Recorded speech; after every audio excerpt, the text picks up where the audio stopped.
It is midday on Monday, the 5th of September. A very good afternoon from Downing Street. And here we go again. The United Kingdom is expecting its fourth Prime Minister in the space of just 6 years. At around 12:30 today, just under half an hour, we'll find out who is to take over from Boris Johnson as leader of the Conservative Party and then, of course, to be appointed as Prime Minister by the Queen tomorrow. Liz Truss and Rishi Sunak have been campaigning all summer after Boris Johnson was forced to announce his resignation back in early July following repeated criticism of his conduct in government. Now, the decision on who the new Prime Minister will be is down to a relatively small group of 160,000 Conservative Party members, and Boris Johnson will formally offer his resignation to the Queen tomorrow. Unfortunately, we have some technical issues with our link to Hugh, but there is the picture of the door of number 10. Boris Johnson will be leaving it. Who will be walking into it as the new Prime Minister? We are half an hour or so away from that announcement of who the next Prime Minister will be. And as Hugh mentioned, the fourth Prime Minister in 6 years. So the scene is set at the Queen Elizabeth II Centre, which is just around the corner from Downing Street, where, as you can see, there is a large press contingent gathered waiting for the announcement, and around the corner is where the announcement will be made. But we can see there all of those journalists lined up, the cameras trained on the door of number 10, and the MPs are all in the building not very far away, which is where Sir Graham Brady of the 1922 committee will be announcing the result of that vote. Well, whoever is our next Prime Minister is going to, of course, face a series of big challenges. So what are the biggest concerns? We've been asking voters in Birmingham in the West Midlands constituency of Northfield, which turned Conservative at the last election. Everything's to do with the cost of living, isn't it? Everything's gone up, nothing's coming down. Us pensioners, we're struggling. My bills have gone double now. My electric and gas from £90 to 130 to 250. It's disgraceful. We keep talking, do we choose to eat or heat? That is the reality. We are going to struggle. And prices are ridiculous. My bills have gone up threefold. I'm a single person, one wage coming in. All the bills are going up. And it's still my wage that's got to pay all these bills. At the moment, the concern is the economy. Everything is skyrocketing and people need to live lives and people have to cut down on essentials just to feed themselves and to stay afloat. The economy and the prices of gas and electric and getting people out of poverty. I think that's the main thing to focus on right now. Well, that's the views of some voters in Birmingham. Let's just see inside the Queen Elizabeth II Conference Centre, and that is where, as you can see, a very full room as they wait for that announcement from Sir Graham Brady as to who will be the next leader of the Conservative Party. Let's see who's going to step out of these cars, because we've been seeing all of the MPs arriving. This looks like it's going to be a senior figure about to step out of one of those cars and head into the building, but the entirety, presumably of all of the Conservative MPs, are in that building. They voted initially in the leadership contest, and then from a large field of contenders at the start, the numbers were whittled down to 2, and those 2 contenders, Rishi Sunak and Liz Truss, both went to the country for the vote, and that was basically the members of the Conservative Party, 160,000 of them. So as we continue to look inside the building there and the audience gathered and waiting, our correspondent Chris Mason is also in there. Chris, well, it's just not long to go now then until we find out. That's right, about 25 minutes or so. In about 20 minutes, the two candidates backstage in private, Liz Truss and Rishi Sunak, will be told the result. And then at 12:30, we'll hear from the Conservative Party chairman, Andrew Stevenson, for a couple of minutes. And I'm told at 12:37, we'll hear from Sir Graham Brady. He is the chairman of the Conservative Backbench 1922 committee. You might remember him as the kind of returning officer-in-chief for the multiple rounds of elections when the party was whittling down the wannabes to just two back in July. He will take to the podium behind me and announce the result, and we will then hear from the winner, widely expected, of course, to be Liz Truss. I've just been having a mingle around in the room, and in the first couple of rows there is allocated seating, A4 pages printed out with names on the seats. Immediately to the left on this side of the centre gangway, a seat for Sir Graham Brady. Immediately to the right, Hugh O'Leary and Liz Truss. Hugh O'Leary is Liz Truss's husband, and to the right of that, Rishi Sunak as well.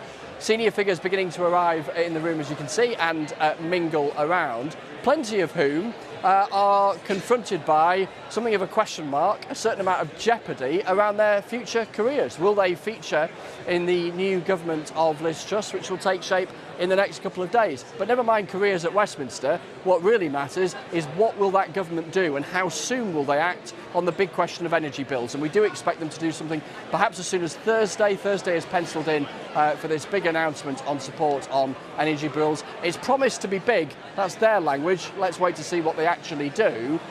They know that they have to do something significant given the turmoil that so many individuals and businesses are facing at the moment, confronted by ballooning bills. And Chris, you just said the government of Liz Truss. I mean, all the expectations are that it is going to be Liz Truss. And as you say, there's been reporting on who's going to be in the team. But we still have to wait for that final confirmation, which is not long away.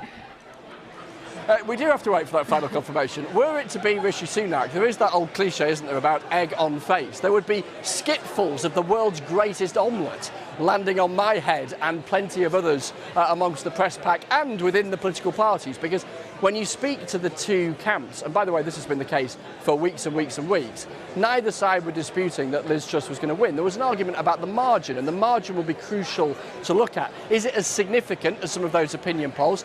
Quite hard to poll party members because there aren't that many of them, and they're scattered thither and hither all across the UK. So the pollsters acknowledge that that is difficult, but such has been the margin in their polling, the lead that Liz Truss has had, that's where they and we get our confidence from, because even if they're a little bit wrong, the gap is still likely to be large enough that Liz Truss does emerge the winner. But you're absolutely right. Until we actually hear those numbers, we are still indulging in in a bit of speculation, even if it is, touch wood, well informed. And just briefly, I mean, if it is Liz Truss, she was not the choice of MPs, was she? How difficult is that going to be for her to manage, along with all of the other challenges, very serious challenges about what happens going forward for the country with the cost of living? How hard will that be for her? There's no doubt. There's no doubt that is difficult, without question, particularly when you compare the level of support, at least initially, that she had amongst her own colleagues here at Westminster, compared with predecessors, Boris Johnson, David Cameron, Theresa May, for instance. So there is a binding together process that needs to happen for the Conservatives, because the nature of a leadership race is that you fall out in public for months on end, and that's exactly what's happened. Now, I was just joking with a senior figure on their way in here, and I asked them that exact question. They said, look, we do this often enough, and we know what you have to do afterwards, and you will see, I suspect, a spectacular public outbreak in at least the first few days of support from Conservatives for Liz Truss, even if they weren't initially lured to her cause. But there's likely to be, and Team Truss acknowledge this, a small and in the end potentially quite vocal caucus who aren't particularly reconciled to the idea of her as Prime Minister, who could start causing elements of agitation. There's another curved ball to think about, and that is Boris Johnson. Yes, he's leaving Downing Street, but precedent would suggest he's not going to vanish from public life, never to be seen again. He's not that kind of character, is he? So what does he do?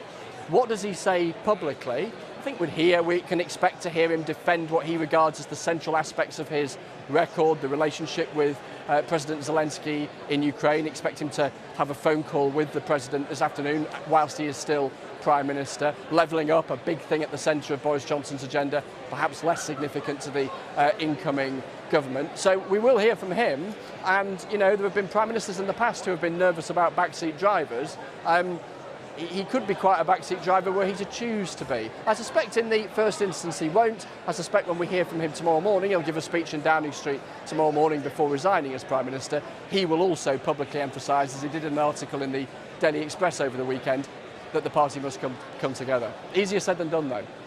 Thank you, Chris. Well, that's the politics. Let's look a bit more in detail now at the scale of the economic challenges for the new Prime Minister. Our economic editor, Faisal Islam, has been looking at the numbers.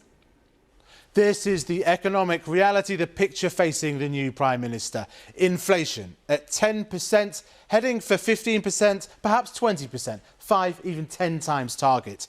The economy generally already falling and heading for a 1990-style recession, according to the Bank of England. And the core of it all, energy prices. Look at this, an average household's inflation-adjusted energy bill over the past few decades until now, and real questions about whether households can actually afford that line at the end. Whilst the war in Ukraine continues, there's little chance of energy prices falling significantly. So what can the next leader do? We're expecting some sort of significant effort to help people with bills with the help of public money or a system of repayment on bills over several years. As yet, there's no detail though. If Liz Truss wins, she says she'll help people keep more of their money by cutting taxes, like reversing this year's rise in national insurance and cancelling a planned £17 billion rise in taxes on corporate profits. But trying to do all this at the same time would require a lot more borrowing at a delicate time in the markets. It is, to sum up, an economically troubling time with an ominous decision over what to prioritise, the energy rescue or tax cuts, needing to be made within days and impacting every household in the country.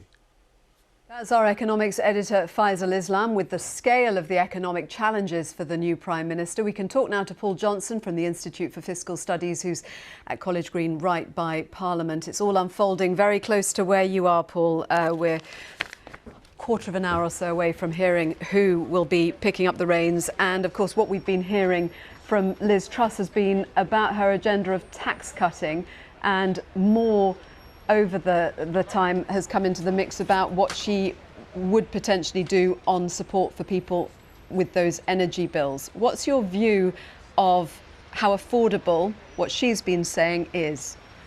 Well, we're looking at, I think, an energy package which could easily hit £100 billion. I mean, that is a staggeringly large number. That's more than we spent on furlough through COVID. So the scale of the cost simply of helping households with their energy bills is going to be enormous.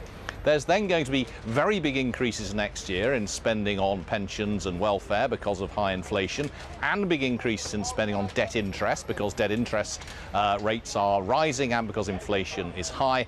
And Liz Truss, the Prime Minister, will have to find very substantial sums as well for our public services, schools and hospitals and so on, because they too are suffering from this increased inflation. In that context, it's a very difficult judgment as to whether there is money left to cut taxes or indeed not to increase them in the way that her government, the Conservative government, had proposed over the next 2 or 3 years. If you're also, as she seems to be, looking at £30+ billion worth of cuts in taxes, then the consequences both for the public finances and potentially for inflation could be quite significant. Do you think there's any way at all that somebody could do both of those things? Well, you clearly could decide to do that. The question then is what risk you are taking, and the more that you end up borrowing because you're spending more, a lot more, and taxing less, a lot less, the amount you're borrowing will go up a lot, and that creates risks for inflation. Probably means interest rates will go up faster than they otherwise and further than they otherwise would have done, and it also potentially takes some risks with the financial markets, who don't forget, have to buy all of that debt, all of that borrowing which is being created. And if the UK is doing this in a way that is different and more worrying to the markets than other countries, then they may find that it's more difficult or more expensive to sell that debt. And at the same time, you mentioned inflation, 10.1%, and what we're seeing is increasing strike action and talk of more to come as workers demand pay rises to deal with that, because of course the cost of living is hitting people hard in the pocket. And that's a particularly big issue in the public sector. We're looking at something like 5% pay increases across most of the public sector, teachers, nurses and so on, over the next year. That's in the face of inflation that's already at 10% and is likely to go quite a lot higher than that. That's a big real pay cut for all of those workers in the public sector who are, don't forget, the most unionised part of the economy. The private sector is not terribly highly unionised on the whole. And public sector pay has done even worse than that in the private sector over the last 10 or 15 years. The average teacher, the average nurse earns less today than they did back in 2010. So putting that level of pay cut, at least a 5% real pay cut on top of what's been happening over recent years, is clearly going to antagonise the unions in this sector of the economy, the public sector, where the unions do remain strong. Thank you very much, Paul Johnson from the Institute for Fiscal Studies. Well, let's go back to Downing Street and my colleague Hugh Edwards. Hugh. Joanna, many thanks once again, and apologies for a couple of little technical gremlins come to entertain us today. We're back in Downing Street, of course. This is where the new Prime Minister will be installed tomorrow, sometime tomorrow afternoon, having returned from Scotland, having seen the Queen to be appointed as Prime Minister, because the Queen is in residence at Balmoral Castle in Scotland at this time. And unusually, the Queen will not be returning to Buckingham Palace to welcome the new Prime Minister. Decisions been made that the Queen will probably be more comfortable staying in Balmoral at this point rather than making that journey. But of course, the crucial fact is that by tomorrow afternoon, the new Prime Minister, we think is Liz Truss, will be in place here, and no doubt Vicky and I will be back here at that point to see what the new Prime Minister has to say. What kind of Prime Minister will she turn out to be? If it is her, what kind will she be? I've been talking to lots of her friends, lots of people who've worked with her for years. I think the first thing to say is that she hasn't had the universal backing of her own MPs. There's not this outpouring of almost love that there was for Boris Johnson. She doesn't have that, definitely is the case. She has a philosophy. She has an ideology. She's very much a free marketeer, believes in low taxes. She's always been on that side of the argument. But her friends say she's a pragmatist. Now, I think you can look at her career. She has survived under 3 different prime ministers in the top jobs. Her career has been written off a lot of times, and yet she has stayed there around that cabinet table. So what her friends say is that she can bring a team together, that she's incredibly hardworking. That's come through from everybody, even those who are her critics. Now, are those who say that actually she almost likes to shock a little bit too much. She's a bit black and white, that she latches onto an idea and she won't let it go. Will she listen to other points of view? I think that's a question mark. But of course, she's coming in at a time when there is a huge issue, lots of huge issues facing the country. I think we can say that she will run a tighter ship, a more organised ship than we've had under Boris Johnson. That's definitely the case. But if you look at the Tory party as a whole, it is divided. It's just had this pretty brutal ousting of their current leader. She's got to bring them together. I think others would say, certainly Labour would say, it's a government that's out of ideas. Can she bring those ideas now into number 10? So there's an awful lot of a challenge there. She's got 2 years to do something about it, and I think it will not be dull. I think she will be wanting to come in and make decisions and make them very quickly. She's quite impatient, I think. Other people who've worked with her say she's not a big fan of civil servants. Anything that she sees getting in the way of the things that she wants to do is a problem. People have been in meetings with her where she's quite often rolling her eyes at what civil servants are saying. So it's all going to be pretty tricky for them, I think. Well, the dynamics of that will be interesting, to say the least. Vicky, thanks very much. Let's bear with us because what's the time? 20 past 12, roughly. So we think we've got about 10, maybe 15 minutes before that announcement is made, but clearly we'll be right back at that QE2 Centre, Queen Elizabeth Centre, when it happens. Vicky there mentioned a couple of the ideas. If you're just joining us, let's just remind ourselves of the key issues that'll be in the new Prime Minister's in-tray from today, really. As we've been hearing, rising energy bills, and for millions of people up and down the UK, this is it. This is the big issue. Huge hikes, and the price cap set to hit over £3,500 in October, and predicted to rise above £5,300 in January. Very daunting and alarming for many people.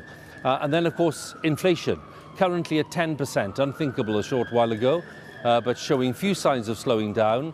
And of course the Bank of England expecting the economy to officially enter a recession in October. That'll bring its own problems. And then of course there's industrial relations, strikes taking place over pay and conditions across several industries, including key industries like the railways. So that's still unresolved.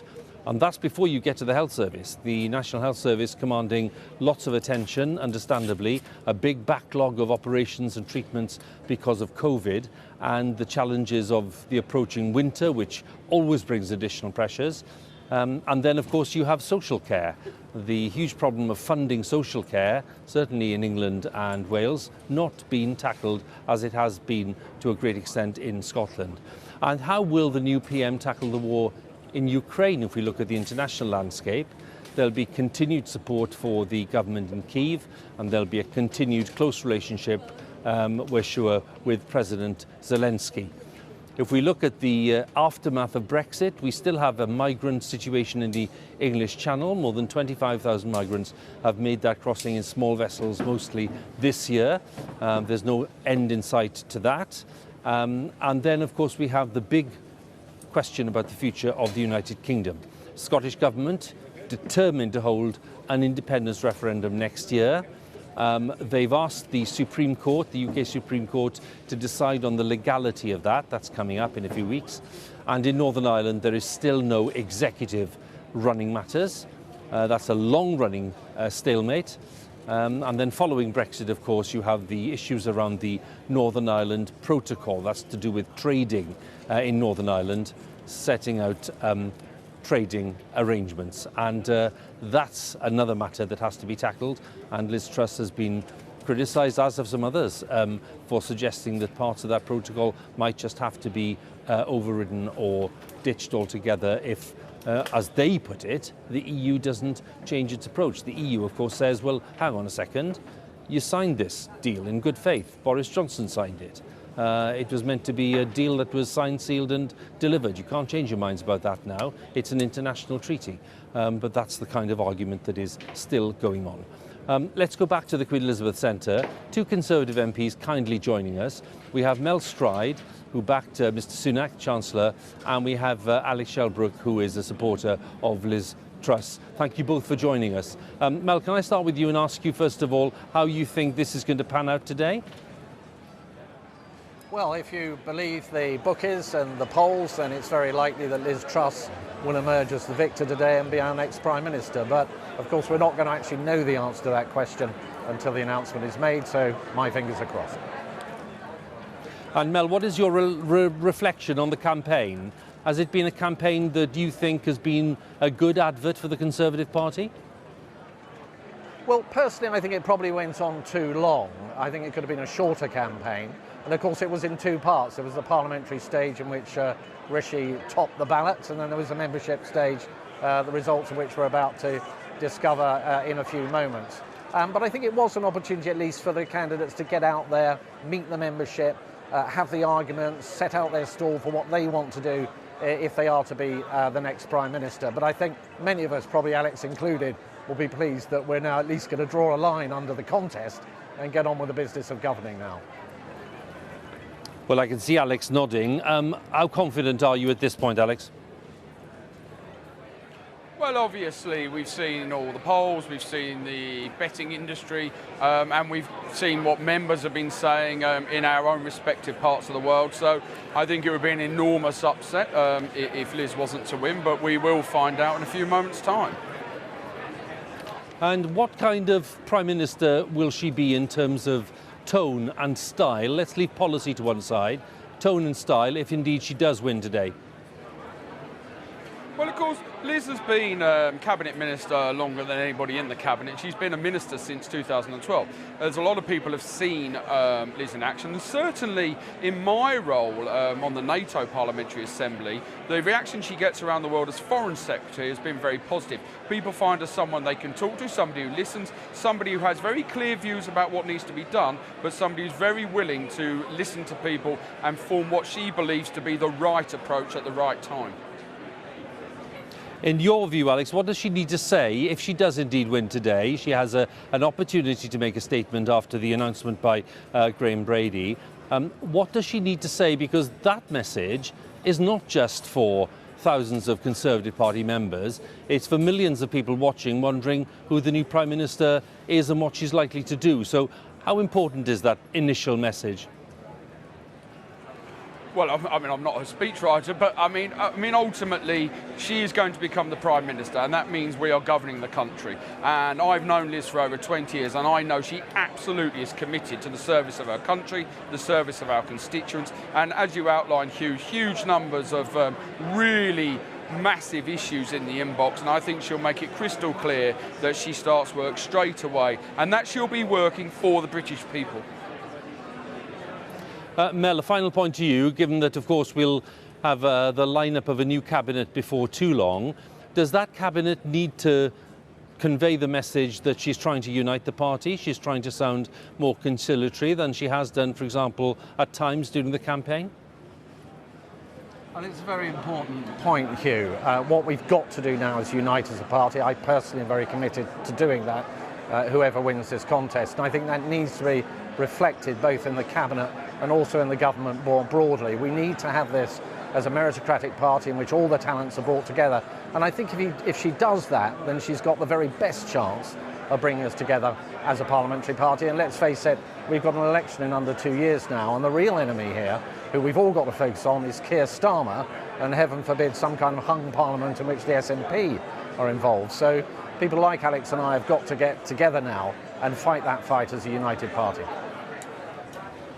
Mel, Alex, very good to talk to you both, and we'll see what happens in a few minutes. Thank you both very much.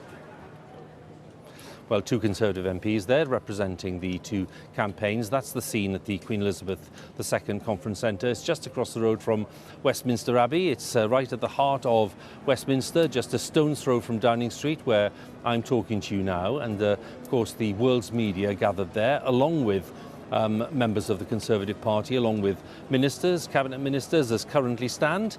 Lots of them, of course, will be changing jobs or maybe even losing jobs, and some of them will be appointed for the first time.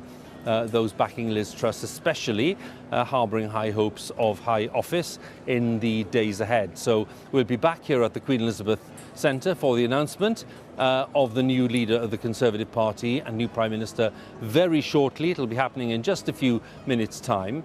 But before we look at that, it seems like a good moment over the next few minutes before that vote is announced to just reflect on the past 8 weeks since Boris Johnson was forced to stand down as Prime Minister after nearly 60 members of his government resigned because of his handling of matters and his conduct in government as they saw it. There have been 12 hustings meetings in this campaign, 5 television debates between the candidates, a lot of, well, let's just say energetic campaigning.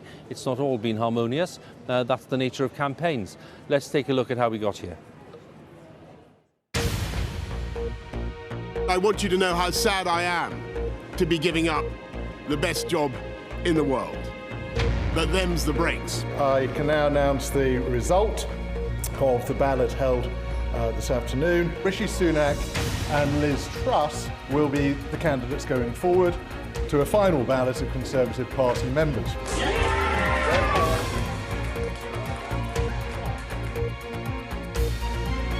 Who will be our next Prime Minister?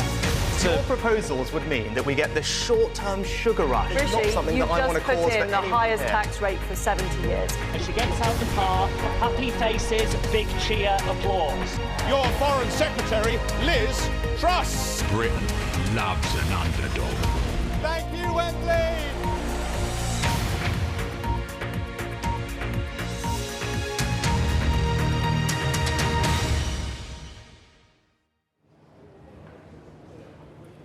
Well, just a little flavour there, wasn't it? Just a few images, a few words as we went along, just to give you a sense of everything that's been packed into the past 8 weeks or so since Boris Johnson emerged here and announced that he was resigning. Lots of talk about him, of course, and whether he'd like to make a comeback in the months and years to come. Maybe we can reflect on that later on, but it seems a bit premature given that today we're talking about the election of his successor and, of course, the new Prime Minister.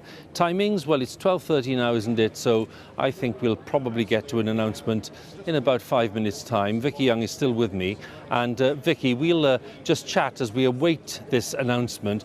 I think I'm right in saying that there is an address by one of the parliamentary colleagues of Liz Truss and Rishi Sunak before the announcement is made. That's a kind of party political pep talk. We're not proposing to take that, but we'll wait for Graham Brady himself to appear. Here's the Speaker and the party for the podium approaching the dais right now. But those are the images. You and I, Vicky, can talk first of all about the announcement when it comes and how important the margin will be.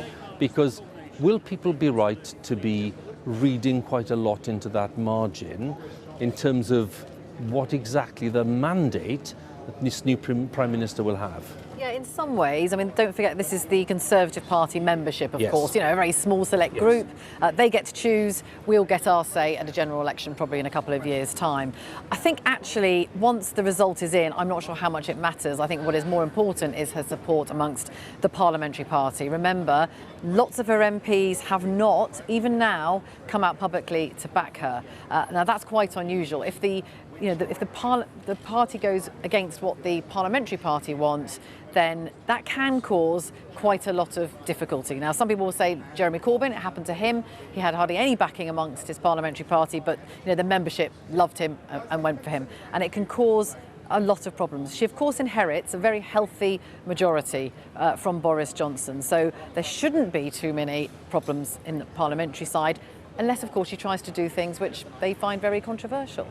So I think that's the key thing here, bringing that divided party together. A party that's been in power for a very long time, been through incredibly difficult times. Look at the financial crash, go back to those days, and you had the coalition, and then, of course, now the energy crisis, COVID. You know, it's been a torrid time. But I think even having said that, there are lots of people who feel that the party, the government, has somehow lost its way. What is it in power for? What's it going to do? It's that Liz Truss, and we assume it's going to be her in the next few minutes, wants to try and change. She wants to come in with clear ideas, she wants to make announcements quickly, and she wants to deliver. Things that all politicians say they want to do, of course they do, but she says that she can do it, and she wants a team around her that can do it. And I think the suggested makeup of the cabinet that we've had so far, and I haven't had many people say that what we've seen isn't the case, is very much her people. There's not that many people at the moment being named in those big roles who didn't back her.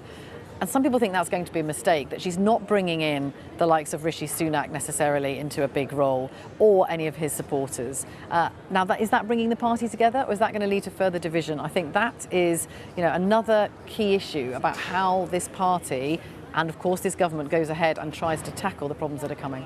As we look at these images, and again, this is the introductory speech at the session where they will shortly announce the result of the Conservative leadership election.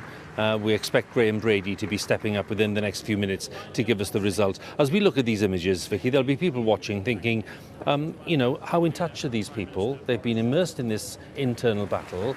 The country's in a bit of a state. People are alarmed and terrified in some cases about rising bills, the state of the economy generally, if we're looking at a recession. And this party, according to critics, looks as if it's more obsessed with its internal politics.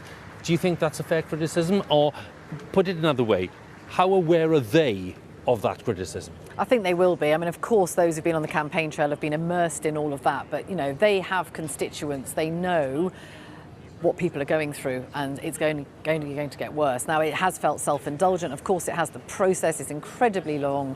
Lots of people in the party saying we've got to try and change this. I mean, it's particularly, of course, a major issue when you're in government. They've done this now several times whilst being in government. This is not an opposition party switching leaders every now and again because they can't get on. This is a party that's in government and now has the task of tackling these massive, huge problems affecting people's day-to-day lives and imminently.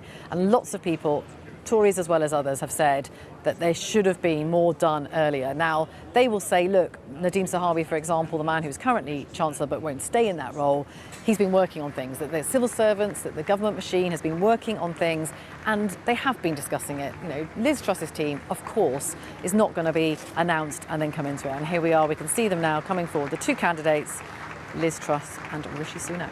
So they're approaching, they're taking their seats in the front row there, surrounded by their own supporters, and of course we're Liz Truss's husband sitting next to her there. To the right-hand side there, Liz Truss's husband, and we're just with Therese Coffey just sitting behind, and I can see Michael Fabricant behind her. So a good representation of ministers and backbenchers. And now Sir Graham Brady with the result of this Conservative leadership election of 2022.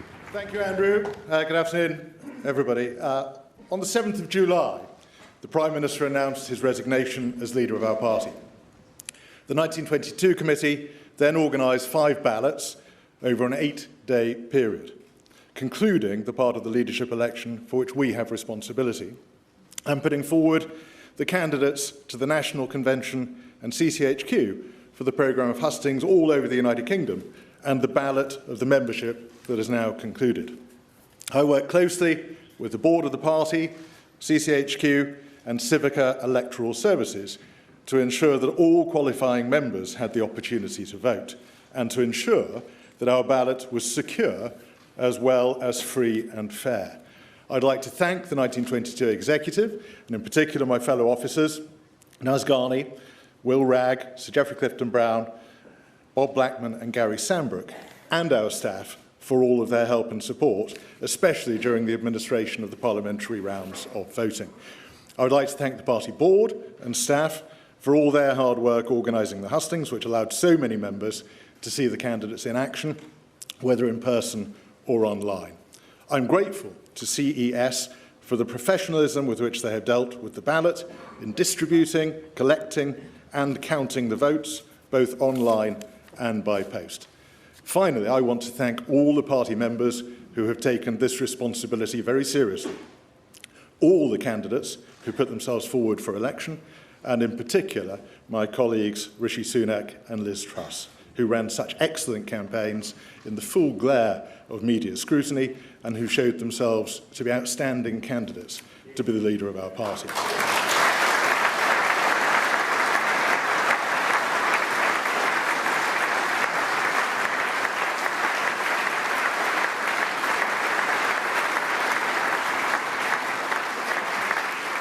Now the result. I, Sir Graham Brady, the returning officer for the Conservative and Unionist Party leadership election, declare that the total number of eligible voters was 172,437. The turnout in the election was 82.6%. The total number of votes rejected was 654. The total number of valid votes given to each candidate was as follows.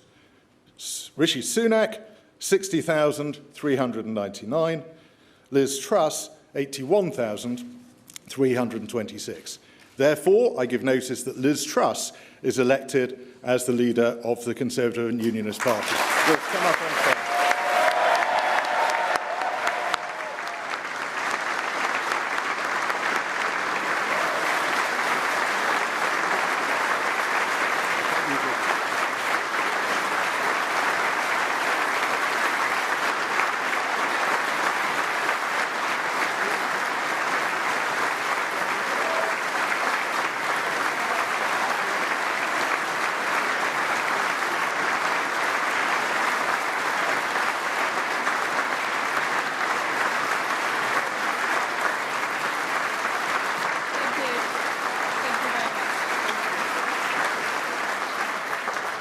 Well, thank you, Sir Graham. It's an honour to be elected as leader of the Conservative and Unionist Party. I'd like to thank the 1922 committee, the party chairman and the Conservative Party for organising one of the longest job interviews in history. Thank you very much. I'd also like to thank my family, my friends, my political colleagues, and all of those who helped on this campaign. I'm incredibly grateful for all of your support. I'd like to pay tribute to my fellow candidates, particularly Rishi Sunak. It's been a hard-fought campaign. I think we have shown the depth and breadth of talent in our Conservative Party.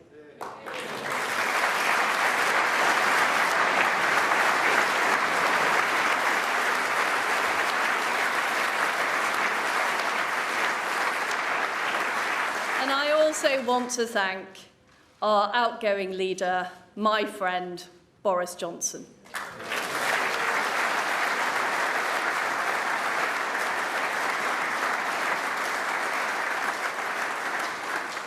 Boris, you got Brexit done. You crushed Jeremy Corbyn. You rolled out the vaccine and you stood up to Vladimir Putin. You were admired from Kiev to Carlisle.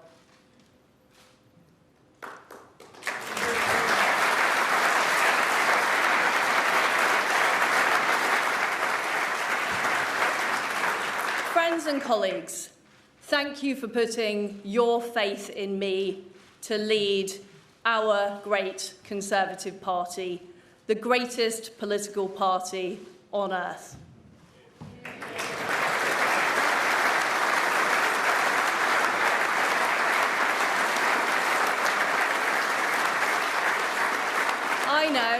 I know that our beliefs resonate with the British people. Our beliefs in freedom, in the ability to control your own life, in low taxes, in personal responsibility. And I know that's why people voted for us in such numbers in 2019. And as your party leader, I intend to deliver what we promised those voters right across our great country.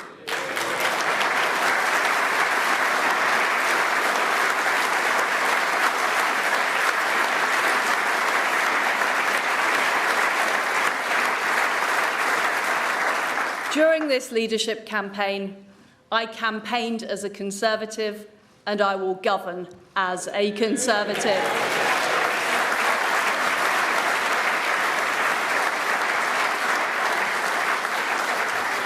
And my friends, we need to show that we will deliver over the next 2 years.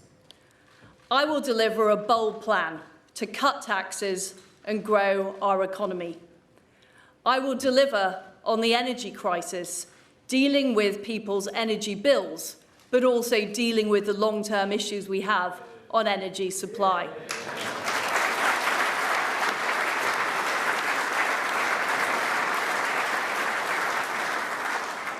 And I will deliver on the National Health Service.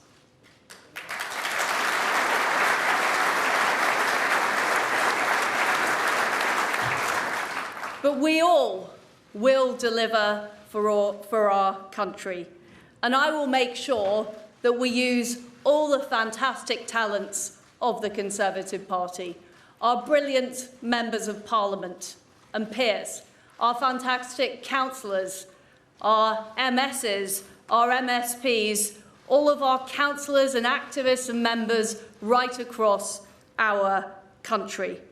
Because, my friends, I know that we will deliver, we will deliver, and we will deliver. And we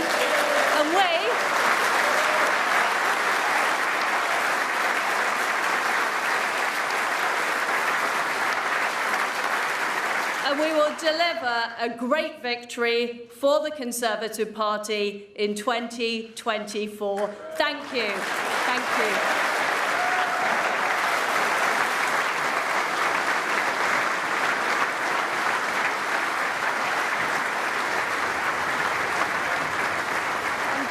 Liz Truss, who's just been elected as leader of the Conservative Party to succeed Boris Johnson, and tomorrow will become only the third female Prime Minister in British political history.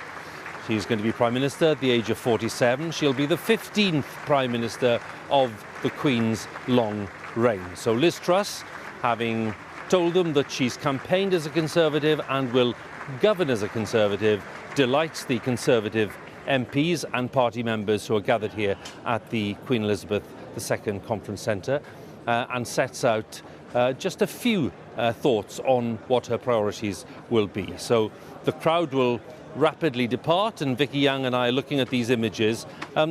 First of all then, Vicky, as expected, elected with a majority of just around 21,000. Can we talk about the margin of victory first? I think possibly it was closer than lots of people might have thought. I think it's 57% to 43%. I mean, Rishi Sunak's team was saying, look, it's closer than you think. They never thought they were winning in the later stages, but definitely a little bit closer. You know, of course, that makes it trickier for her. She hasn't had backing from an awful lot of her own MPs. Yes, she's won this. It's a clear victory. Of course it is.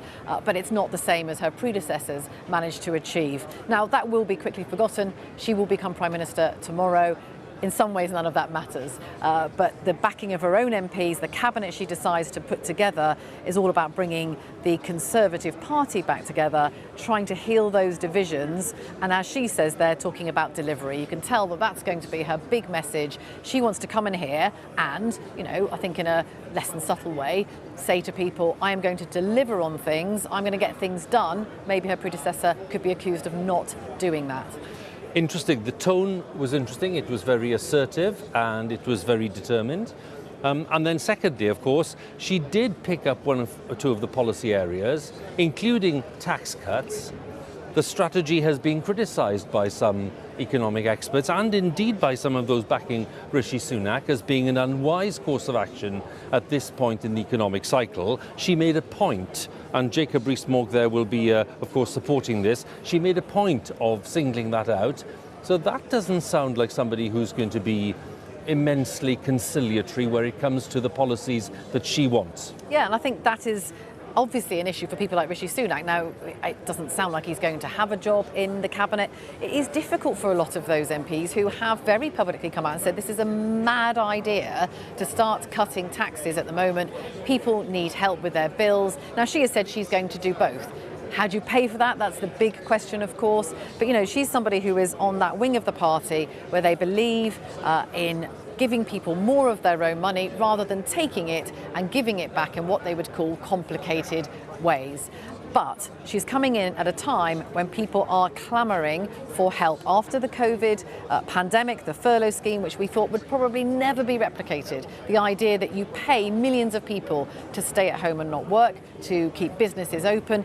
Now, it's not going to be necessarily on that scale, but we're still talking about potentially billions of pounds of public money. That goes really against her philosophy when it comes to the economy. But she says she's all about growing the economy. She wants to boost growth because in the end, she says, that helps everybody. She did mention that. You said she talks about personal responsibility, about low taxes. Now, look, I don't think anyone would ever accuse of her of being a brilliant public speaker. She's had some pretty woeful speeches in the past. She's not particularly comfortable doing it. She kept it very short there, didn't she? And I think getting on with it, I mean business, is going to be the kind of image she wants to project over the next few days. Interesting. I'm just seeing some of the Conservative MPs and members leaving there, the centre. This centre, by the way, which is in the heart of Westminster, it's just across the road from Westminster Abbey, if those of you wondering where exactly it is.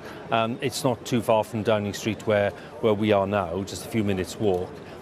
When we were looking at the images just earlier, we're thinking about the third female Prime Minister in British political history. Lots of parallels have been drawn already with Margaret Thatcher, just in terms of image and in terms of determination.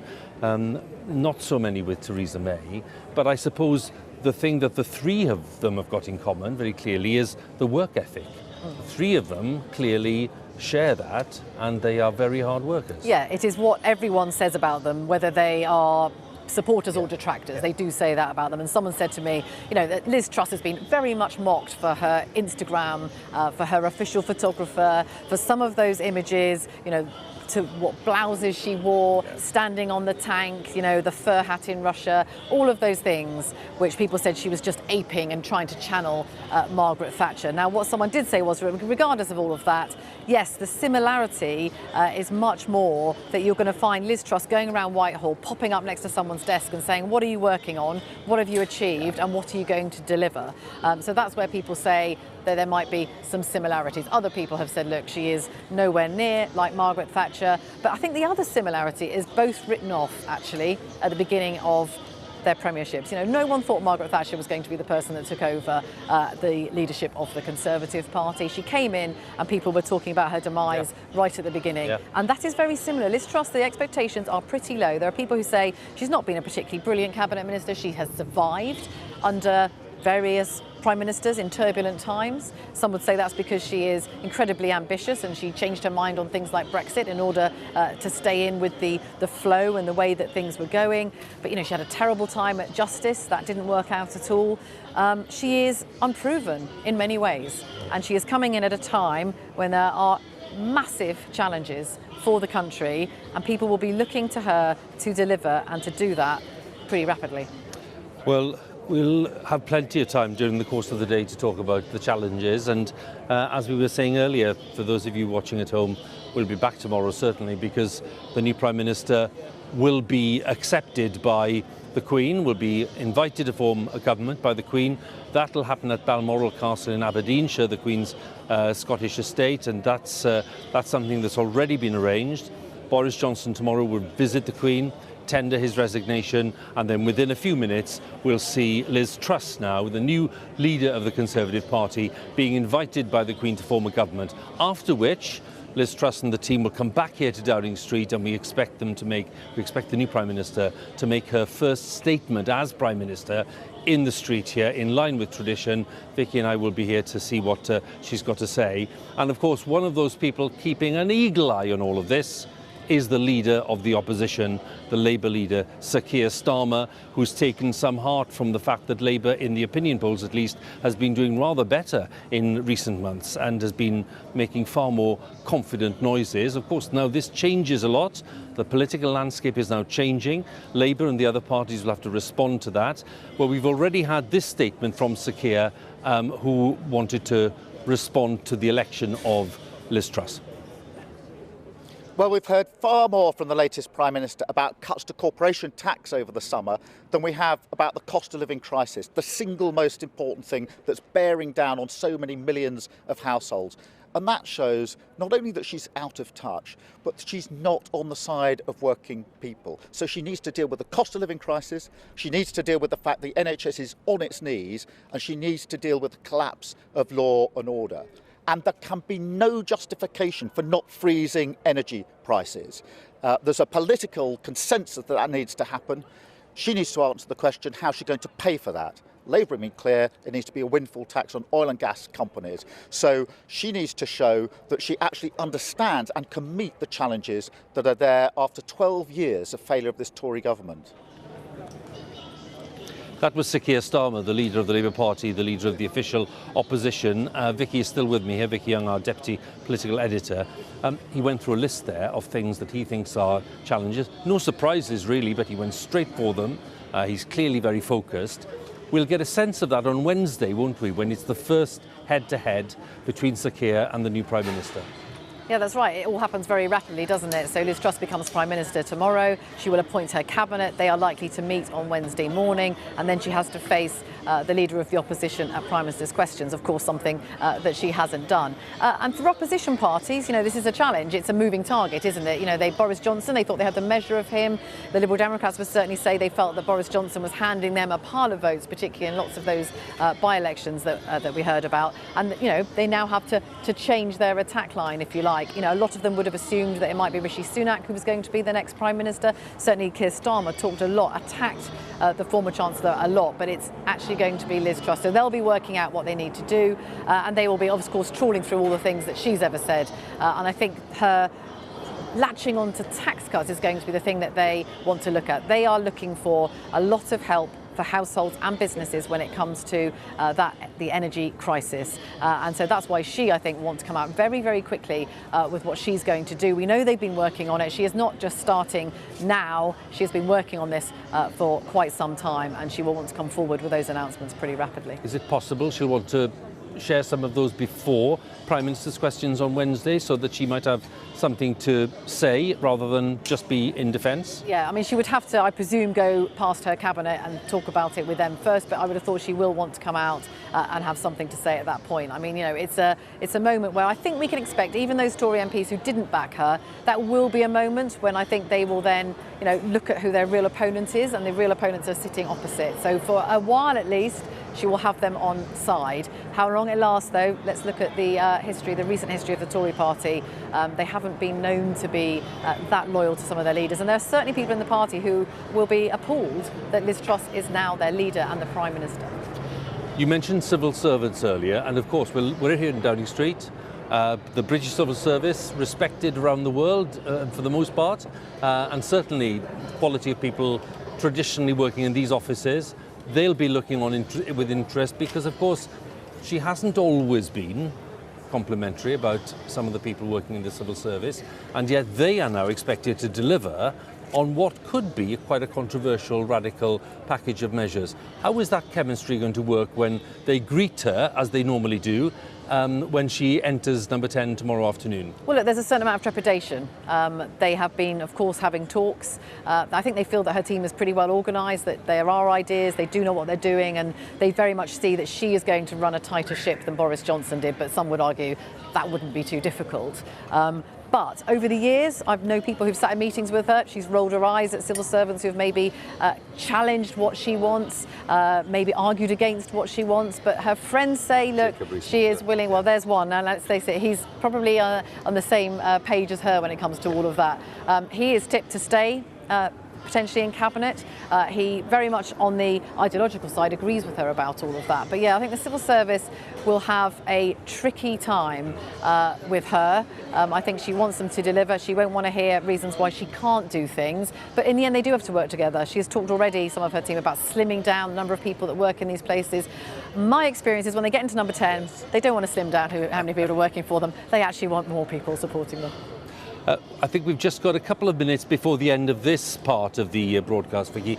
Just a final thought for viewers who are joining us now, getting ready for BBC News at 1, which is coming up in just a few minutes' time, where, of course, we'll have a full recap of what's gone on this morning. Just in a few sentences, what's happened today in terms of the change in our political life? Not just the new Prime Minister, but potentially looking at a government taking a new direction.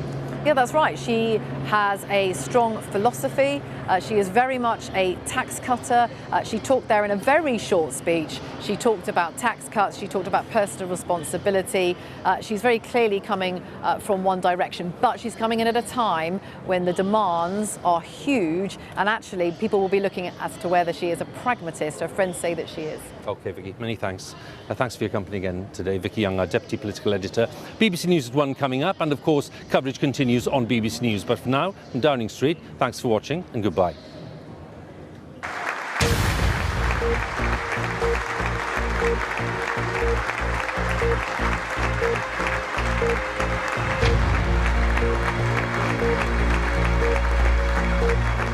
Rishi Sunak, 60,399. Liz Truss, 81,326. Therefore, I give notice that Liz Truss is elected as the leader of the Conservative and Unionist Party.